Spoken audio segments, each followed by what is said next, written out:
All right, Christina, can you tell us how you got involved with Yearly Departed? When I first got the call to be a part of this project, all I heard was all female comedy special uh, with an all female powerful group of women behind the scenes and in front of the camera. Rachel heading it up as executive producer, Tiffany Haddish, Sarah Silverman. I mean, these are names that make me feel good and laugh. So how could I, not say yes to this incredible project? So super excited about it and to be a part of such an amazing team of women. What are you most happy to say goodbye to in 2020? Whew, most happy to say goodbye to all the drama. It's been too much for everybody. So I think we all need to kind of find the joy that we can right now and say farewell to, out with the old, in with the new. Let's part with it. Let's make our peace and move on. So I'm very excited to, shed old skins, depart from, old ways, certain. I think we've all taken a second and reflected on what's serving us, what's not, so we can move forward in our future and try to get over 2020 on many levels. But there have been some positives for me, some quality family time, um, getting to be a homebody for a second, which I'd been on the road like for a year prior between Europe and Vegas. So it was nice for me to take a reflective pause and a moment, and take everything in on a personal level, as a mom, as an artist, and be able to dig in creatively and make positive changes for my future. So I think we can all try and say that, in our own personal situations in our lives. Is there anything from 2020 that you would like to take with you into the future?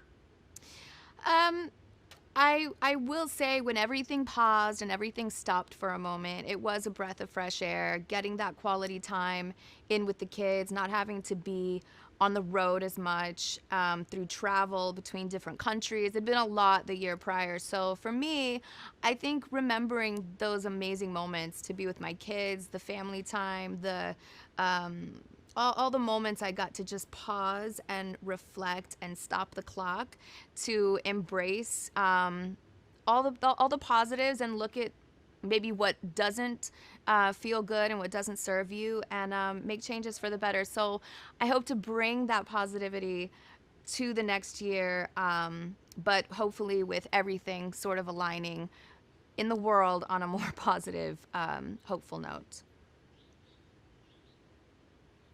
Why is it so important for us to all laugh right now? We need a good laugh right now. I think laughter is the best medicine. And, we all need to sort of make fun of some of the moments that,